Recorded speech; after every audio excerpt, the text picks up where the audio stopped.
Assalamualaikum warahmatullahi wabarakatuh.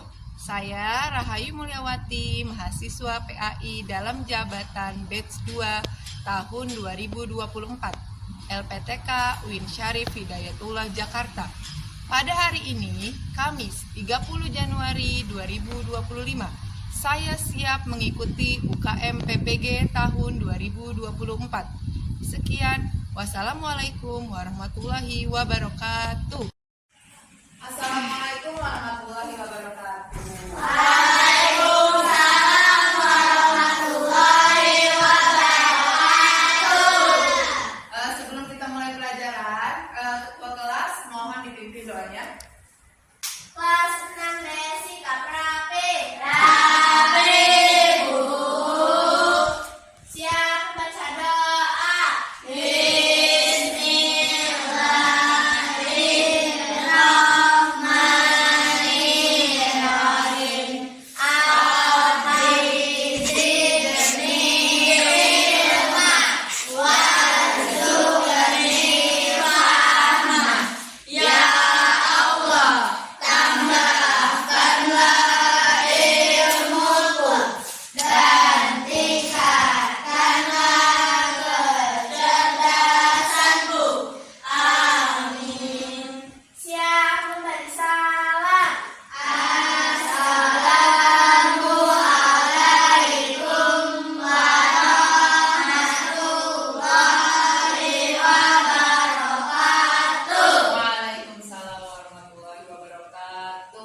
Selamat pagi anak-anak. Pagi, Bu. Ya, apa kabar anak-anak? Baik. Ya. Sebelum kita mulai pelajaran, coba tengok kanan atau kirinya. Ada temannya tidak yang tidak masuk hari ini? Oh, alhamdulillah masuk semua. Coba dicek lagi di kolomnya, di bawah mejanya ada sampah atau tidak? Ya, alhamdulillah sudah bersih semua. Sudah siap untuk belajar? Sebelum mulai pelajaran, kita tadarus dulu seperti biasa ya. Kita tadarus surah Al-Ma'un. A'udzu billahi minasy syaithanir rajim. Bismillahirrahmanirrahim. Ara'aital ladzi yukazzibu biddin. Fadzalikal ladzi yad'ul yatim wala yahuddu ala ta'amil miskin.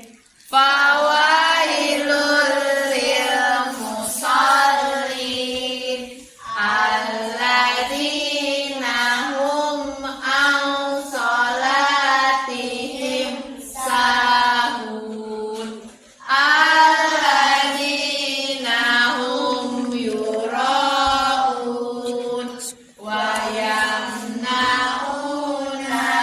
ma'un. Shadaqallahul azim. Setelah itu kita menyanyikan lagu Indonesia Raya. Silakan Ratri dipimpin ke depan.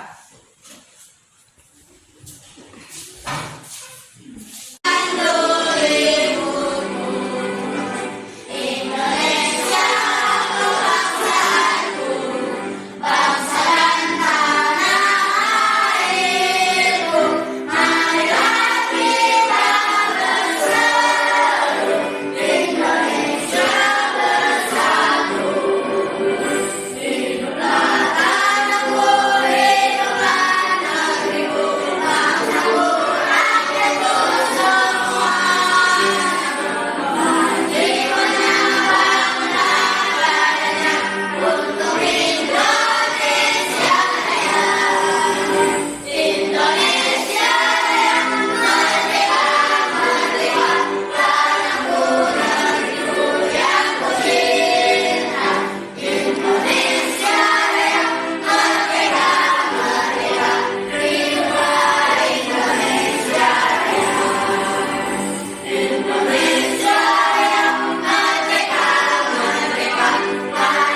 belajar tentang hukum halal dan haram. Sebelum pelajaran ini kita mulai, Ibu mau bertanya, ada yang masih ingat tidak pelajaran minggu lalu? Ya, masih. Tentang apa, Nak? Ya, tentang hidup damai, saling memaafkan. Kira-kira ada kaitannya tidak ya dengan materi hari ini tentang hukum halal dan haram? Kalau memaafkan itu perbuatan baik atau tidak baik? Tidak. Baik, berarti kalau baik itu halal atau haram? Berarti materi sebelumnya ada kaitannya dengan materi hari ini tentang hukum halal dan haram. Sebelumnya ada tujuan pembelajaran. Ibu minta Rizky membacakan tujuan pembelajarannya. Tujuan pembelajaran 1. Peserta didik mampu menjelaskan definisi halal dan haram. 2. Peserta didik mampu menyebutkan dasar hukum halal dan haram. 3. Peserta didik mampu menjelaskan sebab-sebab halal dan haram. 4. Peserta didik mampu menerapkan ketentuan halal dan haram dalam kehidupan sehari-hari. Ya, tujuan ini yang akan kita pelajari dalam materi hari ini. Sebelumnya ada pertanyaan. Ibu mau bertanya, bagaimana kita dapat memastikan bahwa makanan dan minuman yang kita konsumsi sesuai dengan hukum halal dan haram? Kira-kira makanan itu dibilang halal itu jika apa ya? Jika apa? Jika ada apanya? Oh, ada logo halalnya. Ya betul. Jadi makanan jika ada logo halalnya seperti ini, ya ada logo halalnya kan? Berarti ini sudah dikatakan sebagai makanan yang halal. Seperti ini juga. Ya, ada logo halalnya. Selanjutnya, apa yang ada di pikiran kalian jika ibu menyebutkan kalimat haram? Apa yang ada di pikiran kalian? Jika ada orang yang mengatakan haram, yang ada di pikiran kalian apa kira-kira? Ya, sekarang apa yang pertanyaan selanjutnya? Apa yang ada di pikiran kalian ketika ibu menyebutkan kalimat haram? Ada apa yang ada di pikiran kalian?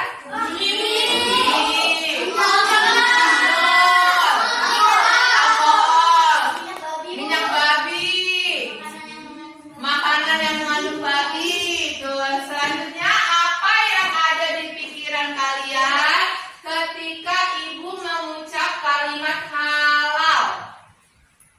Kalau halal, bersedekah.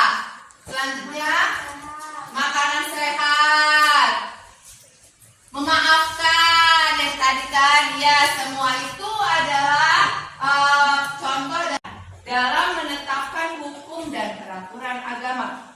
Sementara istihad yaitu kesepakatan ulama. Di Indonesia, ulama yang tergabung dalam MUI yang bisa beristihad dan memberi fatwa. Selanjutnya, sebab-sebab halal dan haram. Yang pertama, zat asal. Haram karena zat asalnya. Contohnya apa? Zakat, darah, yang memang sudah asalnya haram. Yang kedua, sifat asalnya, perbuatan dan sikap yang sifatnya buruk. Contohnya syirik, ya kan, menduakan Allah. Yang ketiga, proses pembuatannya. Seperti kita contohnya membuat sop, tetapi pancinya itu sudah terkena misalnya air liur anjing. Berarti sopnya itu haram atau halal? Karena proses pembuatannya salah atau haram. Penerapan hukumnya, penerapan dalam sikap, perilaku, dan konsumsi. Sebelumnya ada, sebelum kita melanjutkan, ibu ada speaking dulu biar tambah semangat ya. Berkali-kali. Ya, semangat. Coba. Selanjutnya,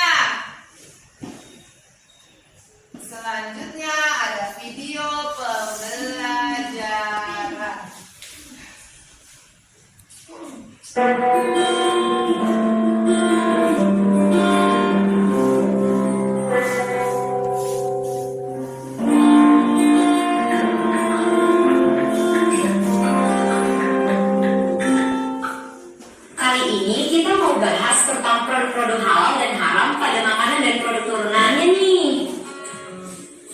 Apakah kalian familiar dengan makanan-makanan tersebut? Kak.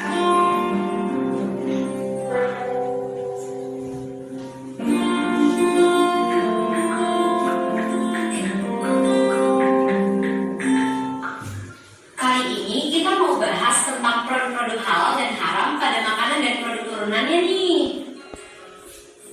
Apakah kalian familiar dengan makanan-makanan tersebut? Masuknya budaya-budaya luar ke Indonesia sudah menjadi pemandangan yang biasa kita saksikan. Mulai dari gaya berpakaian, gaya hidup atau lifestyle, hingga makanan. Gaya hidup dan makanan khas luar negeri yang datang dan diperkenalkan di Indonesia menjadi suatu hal yang baru dan menjadi sebuah tren di kalangan para anak muda. Contohnya seperti makanan khas Korea, Jepang, Cina, dan produk-produk instan. Seolah-olah jika tidak mencicipi atau mencobanya, maka akan dianggap tertinggal. Namun ternyata masih banyak masyarakat yang tidak memperhatikan kehalalan produk-produk luar negeri yang datang ke Indonesia. Wah, kita sebagai seorang muslim seharusnya lebih cermat dalam memilih makanan yang akan kita makan. Karena kita diperintahkan untuk memakan makanan yang halal sebagaimana sesuai dengan dalil berikut. Dan yang haram juga telah jelas. Dan di antara keduanya ada perkara syubhat atau samar-samar. Barang siapa menjaga diri dari perkara yang syubhat itu berarti ia telah menjaga agama dan kehormatannya. Barang siapa terjatuh pada yang syubhat berarti ia telah terjatuh dalam yang haram. Ketahuilah, di dalam tubuh terdapat tubuh. Jika ia rusak, bahwa segumpal darah tersebut Dapat melihatnya dari kemasannya dengan cara melihat ada tidaknya logo halal pada kemasan tersebut. Selain dengan melihat kemasannya, kita juga dapat mengecek komposisi pada produk tersebut. Terkadang banyak nama-nama bahan makanan yang asing di telinga kita, sehingga kita tidak tahu bahwa mungkin bahan makanan tersebut sebenarnya tidak halal. hah? Serius? Jadi, apakah makanan yang aku makan itu halal? Nih, aku kasih tahu bahan-bahan yang sering kita jumpai, namun ternyata haram. Bahan-bahan ini haram karena mengandung khamar, contohnya red wine atau amciu sebagai penyedap pada masakan Cina, mirin sebagai pemberi rasa gurih pada sake untuk menghilangkan rasa amis pada makanan Jepang. Kandungan komposisi pada kemasan produk makanan. Untuk produk berbahan daging seperti daging sapi, ayam, dan kambing yang kita ketahui bahwa daging tersebut halal, ternyata belum tentu halal loh. Karena proses penyembelihan pada hewan juga ternyata menjadi salah satu faktor kehalalan suatu produk. Lalu, kalian tahu nggak sih bagaimana tata cara penyembelihan hewan yang sesuai dengan syariat Islam? Nggak tahu kan? Nih, aku kasih tahu beberapa langkahnya. Yang pertama, menghadap kiblat. Yang kedua, menghadapkan hewan ke kiblat. Yang ketiga, menajamkan pisau dan jauhkan dari hewan. Yang keempat, tidak menyembelih hewan di depan hewan lain. Yang kelima, mengucapkan basmalah. Yang keenam, menyembelih dengan cepat. Dan yang ketujuh, saluran kerongkongan dan tenggorokan hewan harus putus. Wah, ternyata seperti itu ya tata caranya. Terus, kalau alat yang digunakan pada saat proses produksi, apakah harus benar-benar kita perhatikan juga? Pastinya, kamu tahu nggak? Kalau pengelolaan dan penggunaan alat masak yang tidak sesuai akan mempengaruhi kehalalan makanan juga loh. Contohnya, makanan halal yang diolah dengan alat masak tidak halal, salah satunya yaitu proses pembersihan alat yang dicampur dengan alat masak yang terkena unsur haram. Nah, untuk mengetahui halal tidaknya suatu makanan, bisa kita mulai dari melihat logo halal, mencermati komposisi sehingga kita harus tahu nama-nama bahan dan merek makanan yang diharamkan, proses penyembelihan dan alat-alat yang digunakan dalam produksi makanan tersebut. Wah, teman-teman, udah tahu kan apa saja yang membuat suatu produk makanan itu halal atau haram? Ayo kita lebih cermat dalam membeli dan memilih makanan yang kita konsumsi.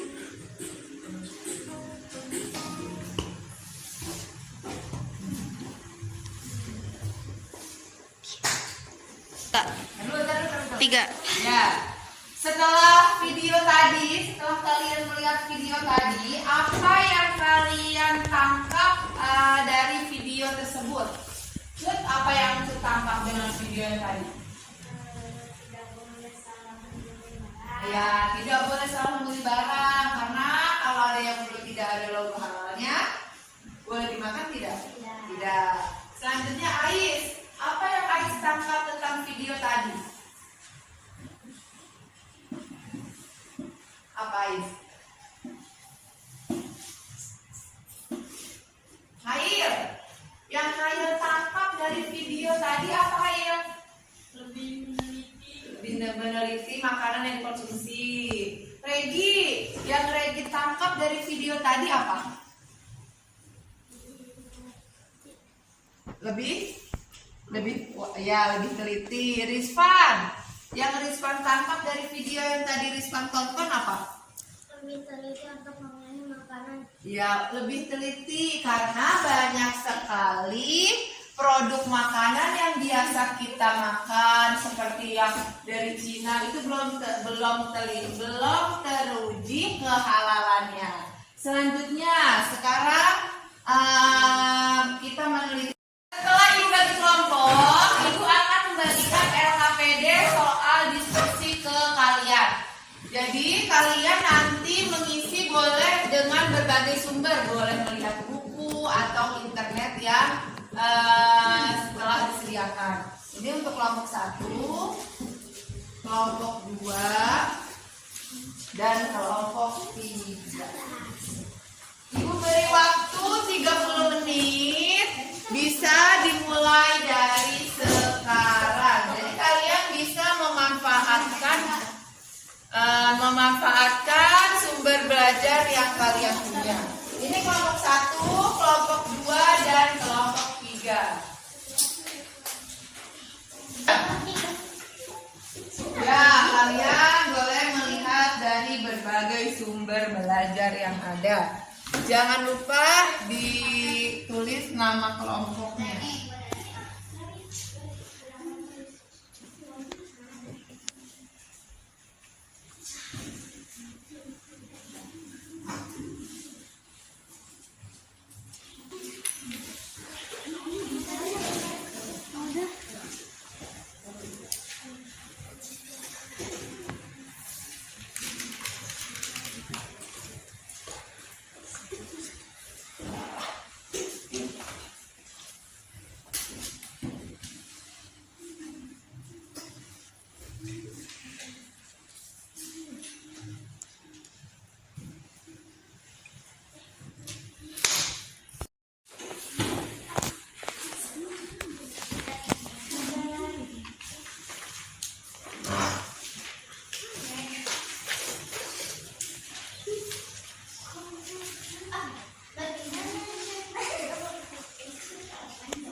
Ya, sudah selesai anak-anak? Ya.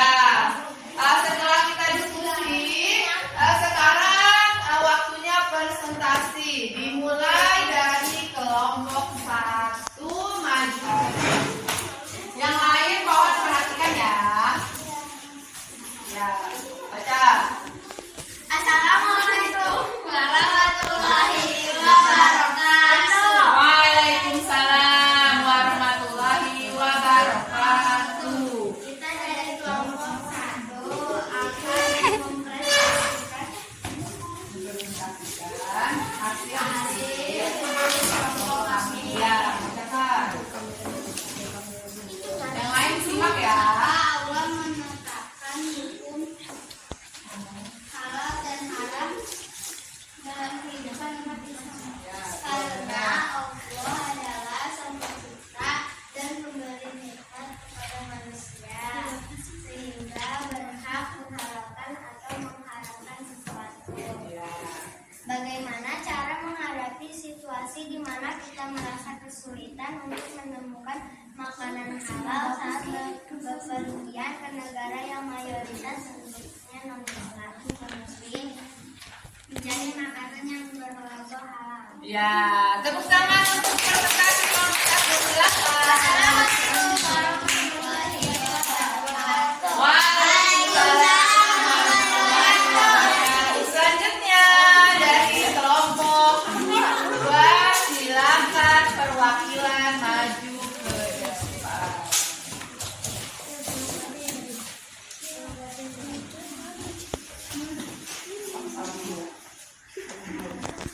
Ya. Assalamualaikum warahmatullahi wabarakatuh. Waalaikumsalam warahmatullahi wabarakatuh.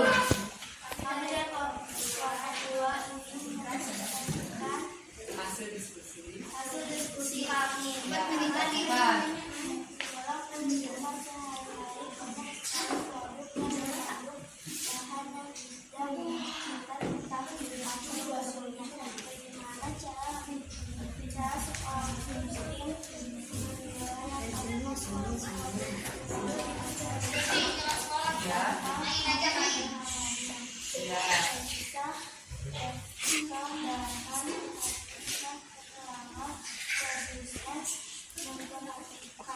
Ya, selanjutnya pertanyaan selanjutnya. Bagaimana kamu akan merealisasi kemenangan yang memperlukan hukum halal dan haramnya yang menjadi warga sehari-hari atau yang kami bisa lakukan untuk memberikan pemahaman yang baik kepada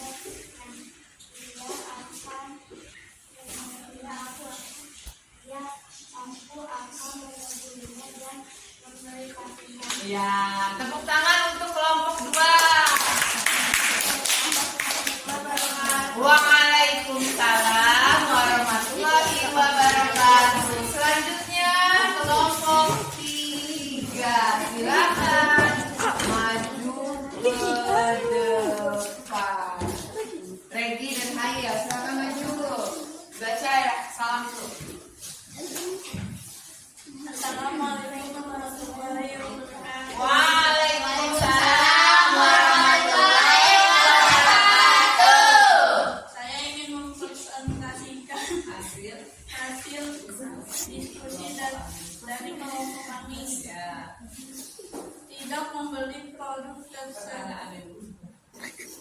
Sebuah perusahaan mengiklankan produk makanan dengan klaim halal, tetapi kamu mengetahui bahwa proses produksinya tidak sesuai dengan syariat Islam.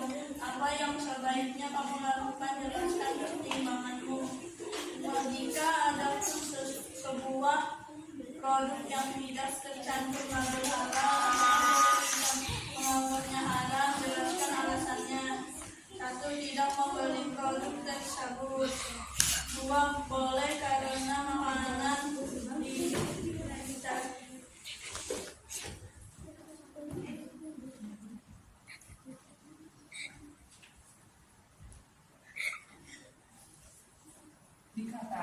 dikatakan halal jika ada logo halal. Wassalamualaikum warahmatullahi wabarakatuh. Waalaikumsalam warahmatullahi wabarakatuh. Tepuk tangan untuk kelompok 3. Kelompok 1 bagus, kelompok 2 bagus, dan kelompok 3 bagus. Ya.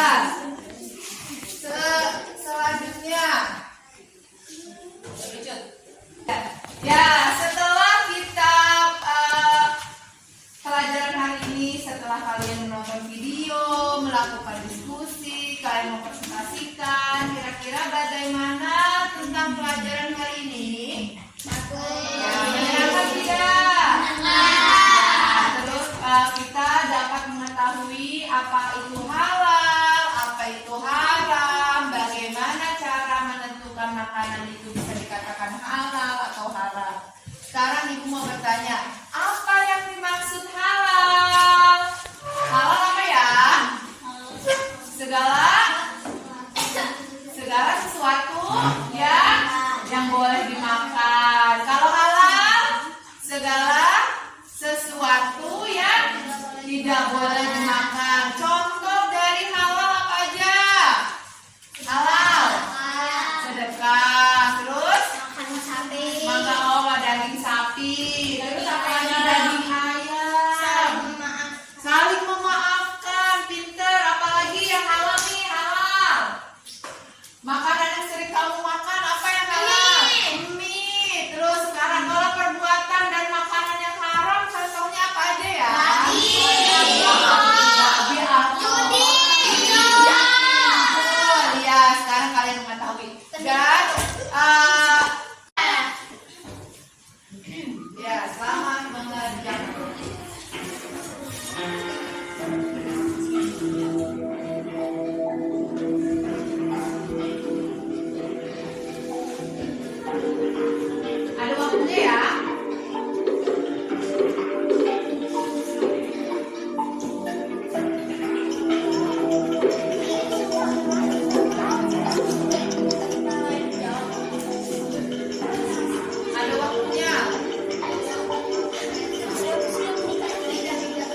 Dulu,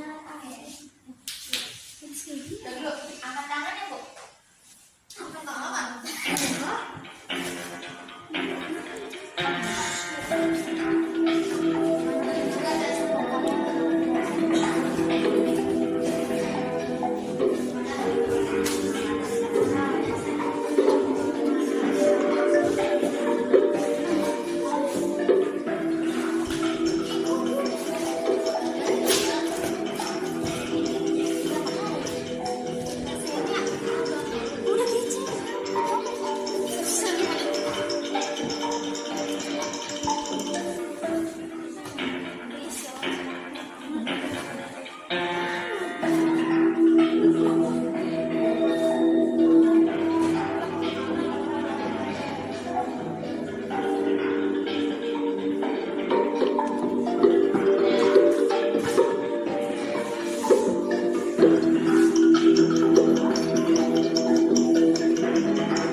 Ya, alhamdulillah pembelajaran hari ini telah selesai. Kita juga telah melaksanakan formatif dengan cara puisi. Seru tidak? Sampai kita ketemu lagi hari Rabu depan dengan materi pembelajaran selanjutnya. Dirapikan bukunya, dimasukkan ke dalam tas.